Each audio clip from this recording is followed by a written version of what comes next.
Bismillahirrahmanirrahim.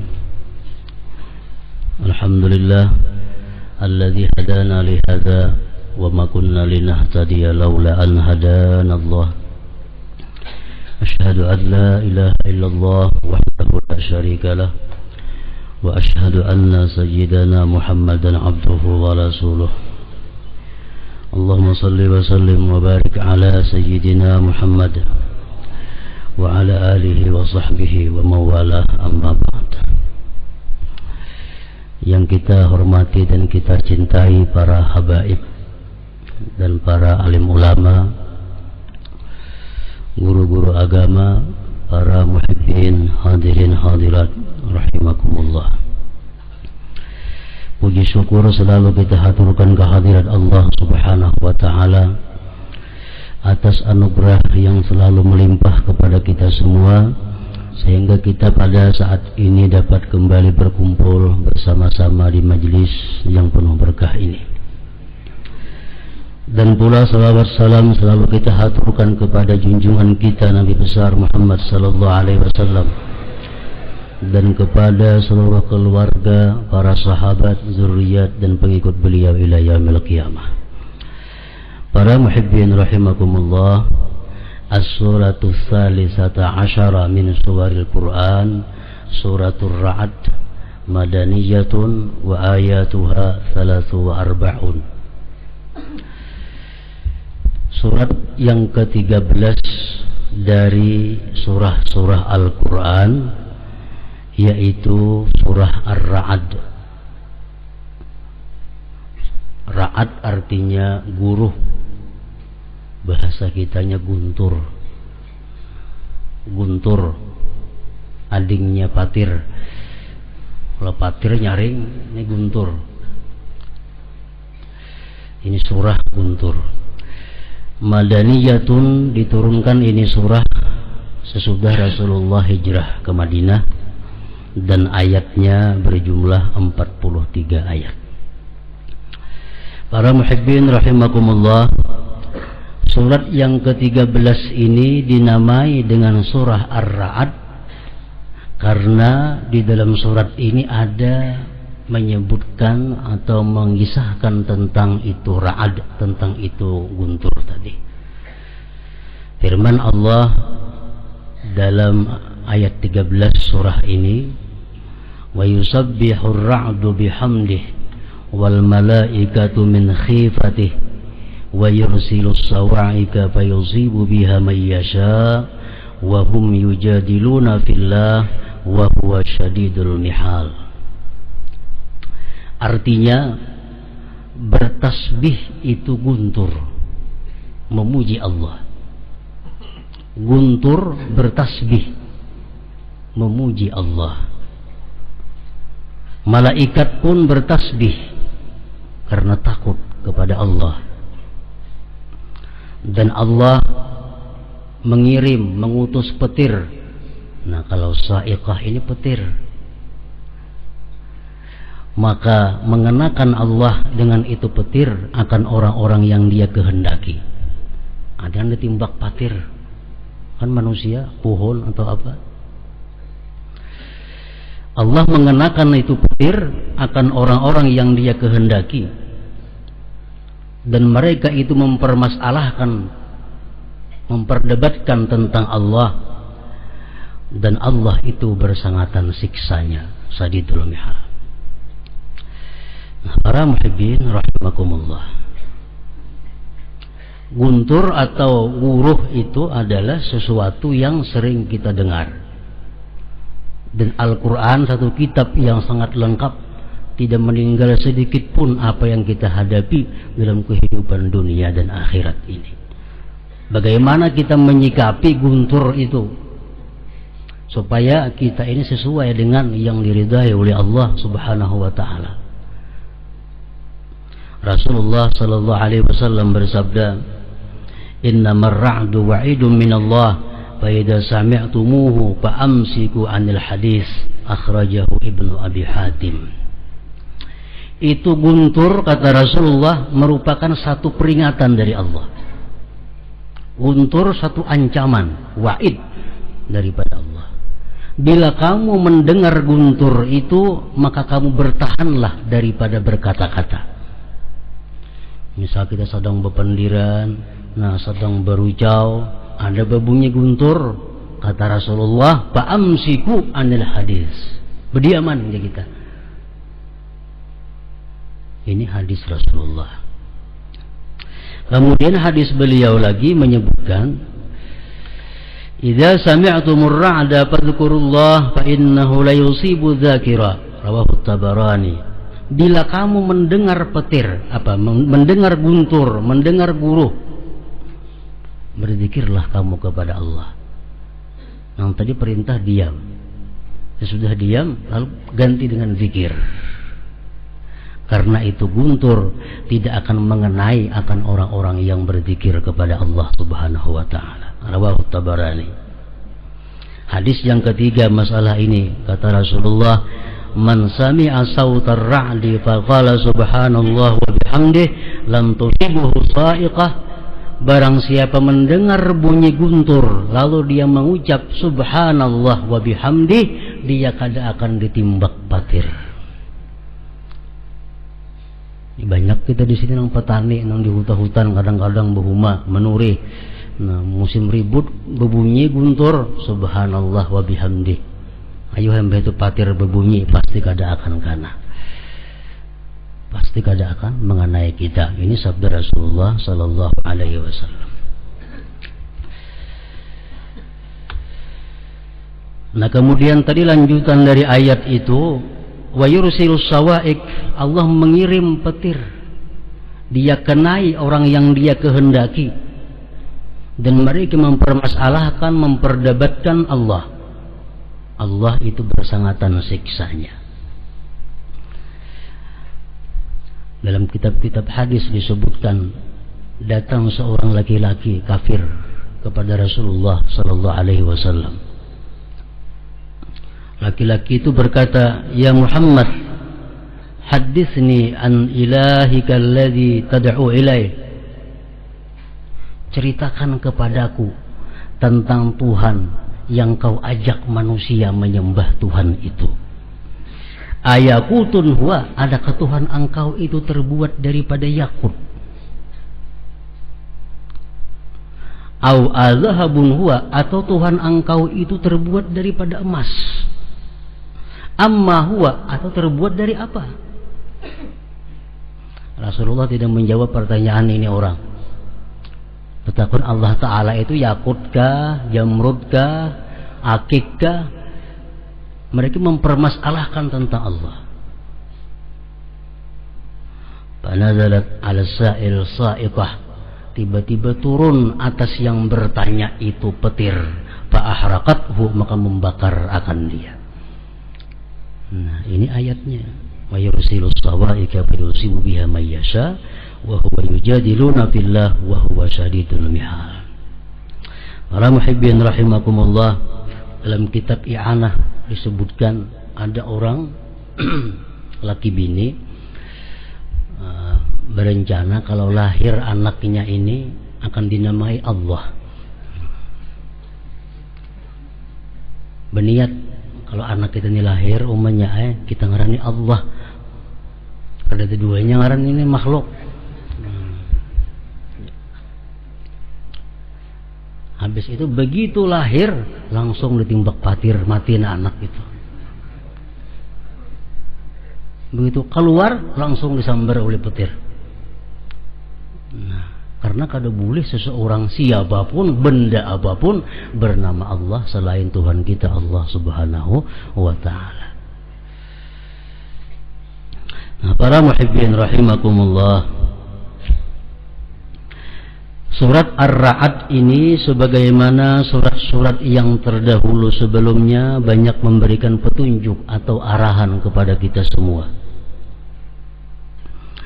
Di antaranya kita ambil di sini ayat yang ke-20 sampai 24 yang berbunyi,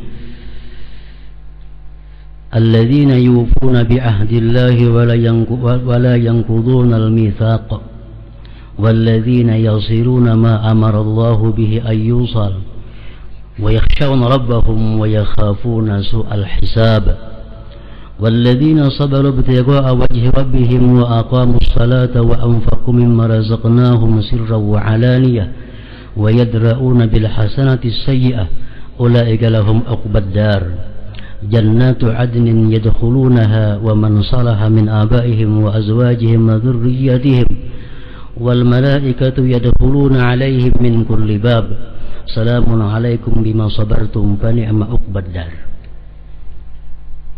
Ini ayat Allah Subhanahu wa taala menceritakan tentang satu golongan manusia nantinya di akhirat menghuni surga Adan.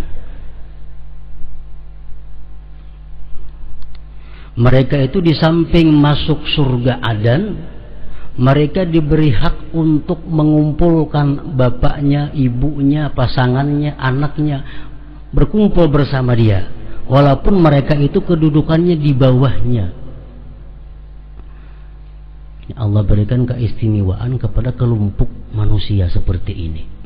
Inya masuk surga, inya kau mengumpulkan kawitannya, anaknya, bininya, lakinya, supaya berkerubut semuaan lawan inya. Nah, Allah menjelaskan bahwa orang-orang itu adalah orang-orang yang bersifat atau berakhlak 9 perkara tersebut. Nah, orang-orang yang berakhlak dengan 9 hal, dengan 9 keadaan ini, dia nanti berhak masuk surga Adan, dan dia berhak untuk mengumpulkan abahnya, mamanya, bininya atau lakinya, anaknya ke satu tempat untuk berkumpul bersama-sama. Walaupun mereka itu letaknya, derajatnya di surga yang di bawah. Pertama, alladzina yufuna bi'ahdillah, orang-orang yang menunaikan dengan janji Allah. Ini termasuk orang-orang yang benar, jujur dalam bersumpah atas nama Allah. Dia bersumpah atas nama Allah dengan jujur, dengan benar, dan dia membesarkan, mengagungkan asma Allah tersebut. Kadang-kadang kita bersumpah dalam beberapa hal. Contohnya orang-orang yang dilantik jadi pejabat-pejabat tertentu, kan diambil sumpahnya, ujar, saya bersumpah dengan sesungguhnya melaksanakan tugas dengan sebaik-baiknya dan seadil-adilnya. Sumpah itu demi Allah, menurut agama Islam. Nah, orang-orang yang melaksanakan sesuai dengan sumpahnya itu, pertama itu. Nah, yang kedua, wala yanqudunal mitsaq, dan mereka tidak membatalkan janji. Mereka tidak ingkar janji.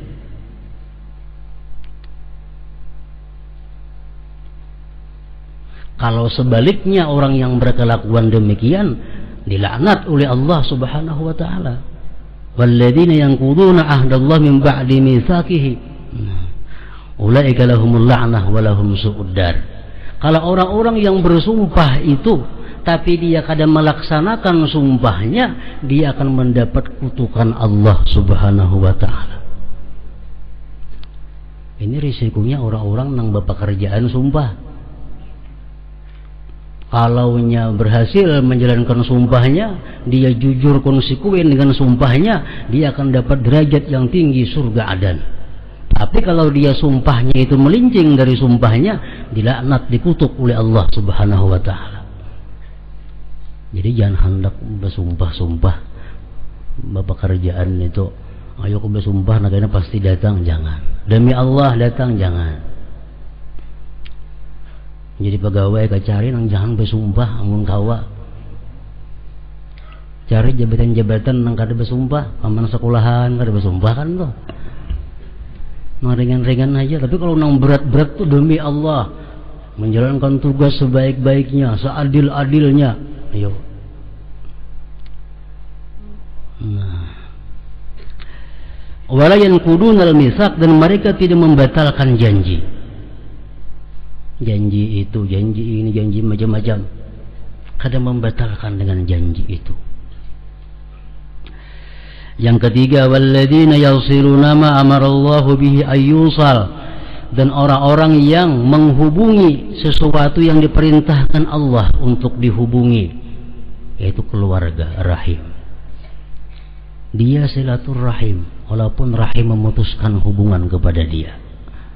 Dia menghormati keluarganya walaupun keluarganya kadang menghormatinya. Dia sayang kepada keluarganya walaupun keluarganya kadang sayang lawaninya. Nah, ini yang ketiga. Yang keempat, wa yakhshawna rabbahum, dan mereka itu takut kepada Tuhan mereka. Takut kepada Tuhan. Takut kepada Allah satu kewajiban bagi orang-orang yang beriman. Allah menyatakan di Quran, wa khafuni in kuntum mu'minin, takutlah kalian kepadaku jikalau kalian beriman. Takutkah kita kepada Allah? Kayak apa cara supaya takut lawan Allah? Allah Maha Kuasa. Allah bisa mematikan aku saat ini. Allah bisa mencabut imanku saat ini. Allah bisa melumpuhkan aku saat ini. Allah bisa menghabiskan hartaku saat ini. Kita kenali sifat-sifat Allah yang perkasa, akan membuahkan takut kepada Allah. Wa yakhafuna su'al hisab, dan yang kelima, mereka takut akan jahatnya hisab. Kita wajib beriman bahwa nanti ada hisab di akhirat. Nah, mereka takut akan hisab itu. Rasulullah bersabda, man nukisha fil hisab udziba. Siapa-siapa yang nantinya diteliti hisabnya, dia pasti disiksa. Manusia akan ditanya, berapa umur? 60 tahun. Kemana kau habiskan umur 60 tahun itu? Kata Allah. Kemana kau habiskan umur yang 60 tahun itu kemana? Orang petani yang jawab bertani. Orang berdagang yang jawab berdagang. Yang pegawai yang jawab jadi pegawai. Yang menuntut ilmu, menuntut ilmu. Nah, kalau Allah meneliti menghisab kita satu persatu, kita pasti akan celaka. Nah, kita mesti takut akan kejahatan itu hisab. Kita khawatir kalau Allah bujur-bujur meneliti amal perbuatan kita seteliti-telitinya. Kita mesti khawatir itu.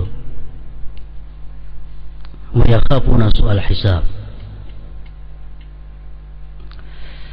Apa buktinya kita takut akan hisab itu?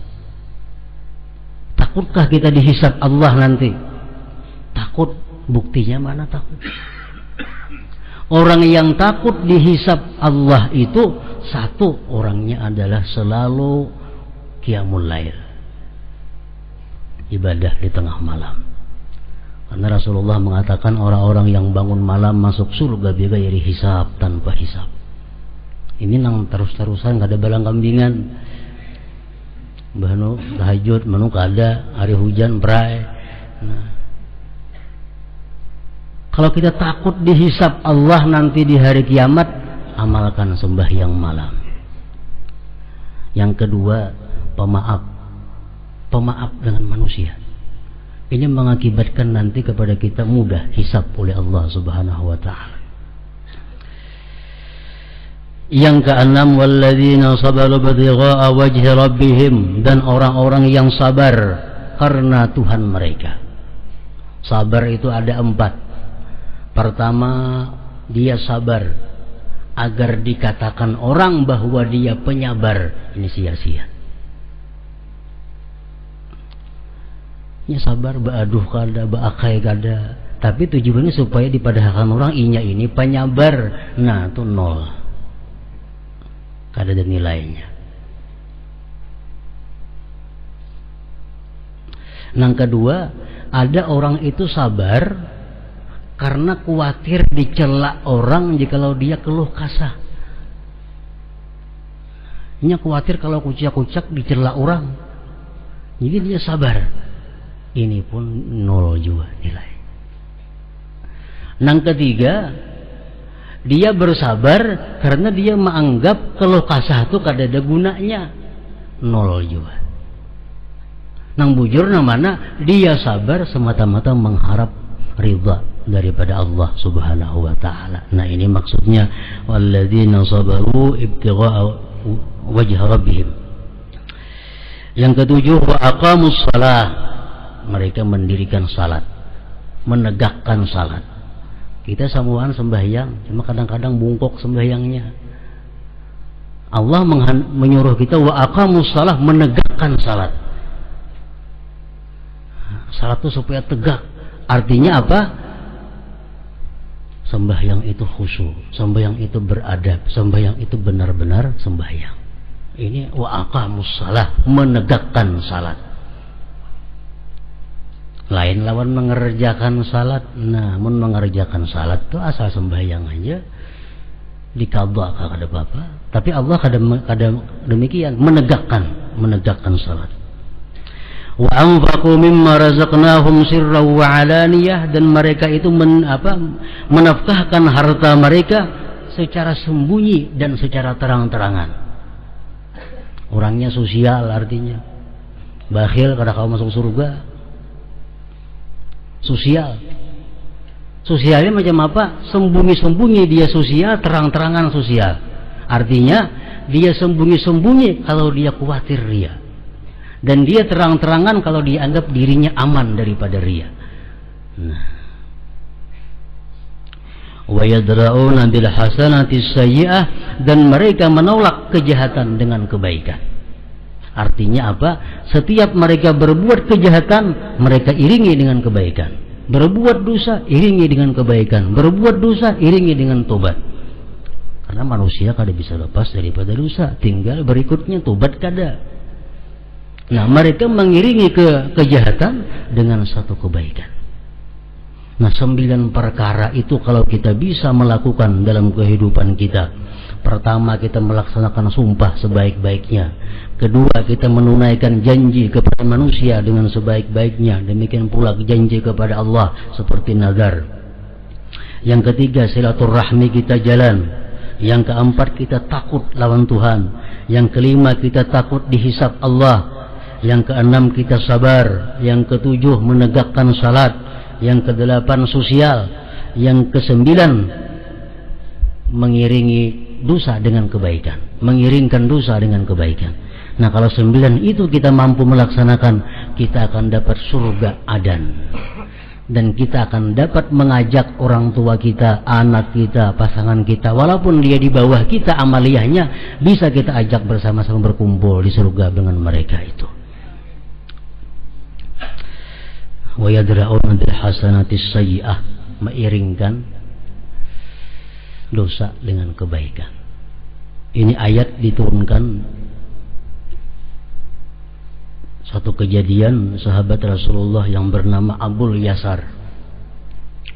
Abul Yasar ini pedagang kurma di Madinah. Tiba-tiba ada seorang perempuan datang hendak menukar kurma. Ujar Abul Yasar, wahai perempuan, ika menahan kurma nang baik di dalam, nang di luar ini kata nang baiknya kurmanya. Masuk si perempuan tadi ke dalam. Nah, si Abul Yasar ini melihat perempuan di dalam tu sorangan, maragap mencium ke bini-bini itu. Nah,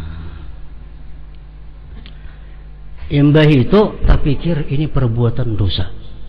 Abul Yasar terpikir ini aku melakukan dosa. Datang kepada Abu Bakar, wahai Abu Bakar, aku melakukan demikian. Menjadi Abu Bakar, ustur nafsak, tutupi diri engkau, jangan dikisahkan ke lain, dan tubatlah engkau kepada Allah. Datang kepada Umar, demikian pula jawabannya. Datang kepada Rasulullah, Rasulullah marah. Kata Rasulullah, engkau telah mengkhianati saudara engkau yang sedang berperang fisabilillah, istrinya engkau khianati. Rasulullah diam.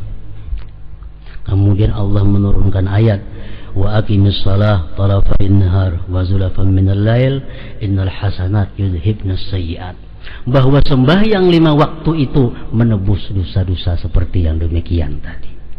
Jadi dosa-dosa yang seperti itu hilang dengan sembahyang 5 waktu, asalkan sekali aja manggawi, jangan jadi amalan.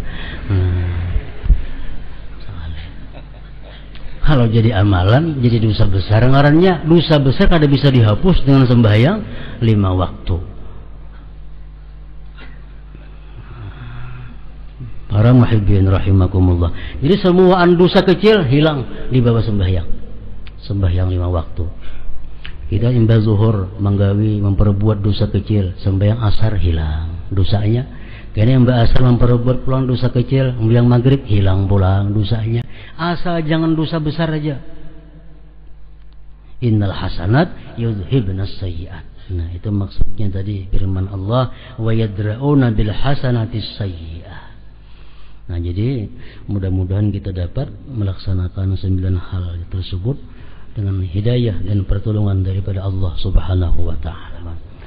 Wa ya ayyuhar rajuna minhu syafa'atan